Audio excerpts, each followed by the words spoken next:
Marahil hindi tayo magkatulad ng yapak na tinatahak, maging sa paraan ng pag-aayos ng damit na magulo at nagkalat.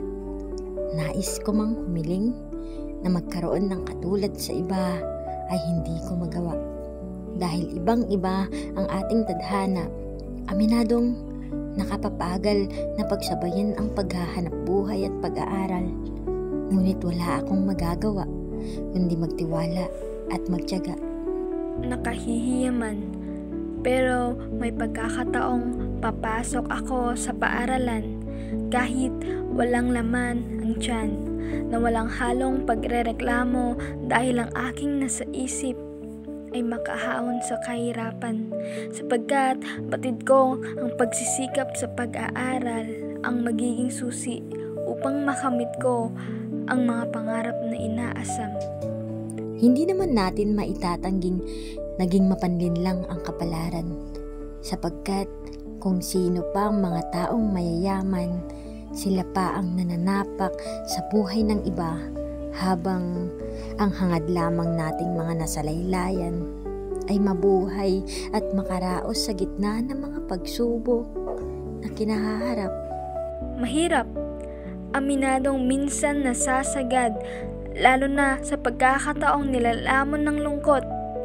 Animoy buo akong nilulunok, kaya mas ninanais na mamaluktot sa ilalim ng manipis na kumot upang pagtakpan ang nararamdaman, subalit hindi marunong magtago ang katotohanan. Mas niyayakap at minamahal ako ng pagkapagal. Madalas ngang hindi na makapalag sa sarili dahil mismong mga taong akala ko'y magiging kakampi, isasampalang pala ang pagmamaliit. Uukit ng sakit sa isip na nakadikit, pero pinipilit kinakayang lumalaban. Dahil batid kong may iba pa ring umaasa, palaging may pag-asa, kaya walang magagawang nadarama kung ito ang paiiralin. Wala akong mararating. Huwag na tayong magbulag-bulagan. Batid ninyo na ngayon ay pera na ang sukatan kung paano kanila pakitunguhan, kung paano ka ipapasa sa paaralan, at kung paano naman natin itago ang ating tunay na nararamdaman. Parang sa ating mga mahihirap, bawal ang maging mahina, ang manghina, dahil habang ipinapakita mong hindi mo na kaya, ay mas lalo nila tayong kinakawawa. Hindi rin may alis sa ating isipan na kahit gaano ka man magsikap sa araw-araw, may mga tao pa rin na maliit ang pananaw, na nagturo na huwag umasa, ngunit nagtulak sa ating kailangang tumayo sa sariling mga paa. May mga nagboboluntaryong mag-abot ng tulong, subalit may kaakibat na panunumbat.